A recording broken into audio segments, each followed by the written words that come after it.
আন্তর্জাতিক সম্প্রদায়ের চাপ উপেক্ষা করেই অবরুদ্ধ গাজা উপত্যকায় তাণ্ডব চালিয়ে যাচ্ছে নেতানিয়াহু বাহিনী। হামাস নির্মূলের নামে একের পর এক হামলা চালিয়ে যাচ্ছে নিরীহ ফিলিস্তিনিদের লক্ষ্য করে। উপত্যকাটির উত্তর থেকে দক্ষিণ সব দিক দিয়ে চালানো হচ্ছে এসব হামলা। এতে প্রতিদিনই প্রাণ হারাচ্ছেন অনেকে।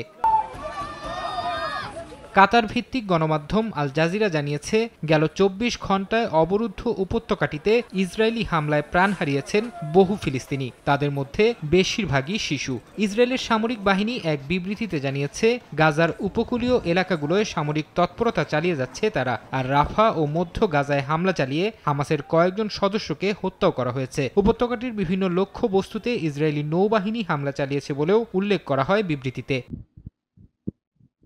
গাজার পাশাপাশি লেবাননেও হামলা অব্যাহত রেখেছে ইসরায়েলি সেনারা। সোমবার লেবাননের দক্ষিণাঞ্চলে কয়েক দফা হামলা চালায় নেতানিয়াহু বাহিনী। হিজবুল্লাহর ঘাঁটি লক্ষ্য করে এসব হামলা চালানো হয় বলে দাবি করেছে ইসরায়েলি প্রতিরক্ষা বিভাগ। অন্যদিকে হিজবুল্লাহও ইসরায়েলি সেনাদের লক্ষ্য করে পাল্টা রকেট ছুড়েছে, তবে এতে ক্ষয়ক্ষতির কোনো খবর পাওয়া যায়নি। এখন জন্ম সনদ দিয়ে খোলো বিকাশ স্টুডেন্ট অ্যাকাউন্ট।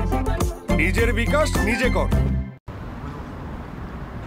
এদিকে গাজায় মানবাধিকার লঙ্ঘনের অভিযোগে ইসরায়েলের ৫ নাগরিক ও ৩টি সংগঠনের ওপর নিষেধাজ্ঞা আরোপ করেছে ইউরোপীয় ইউনিয়ন। সোমবার এক বিবৃতিতে বিষয়টি নিশ্চিত করেছে তারা।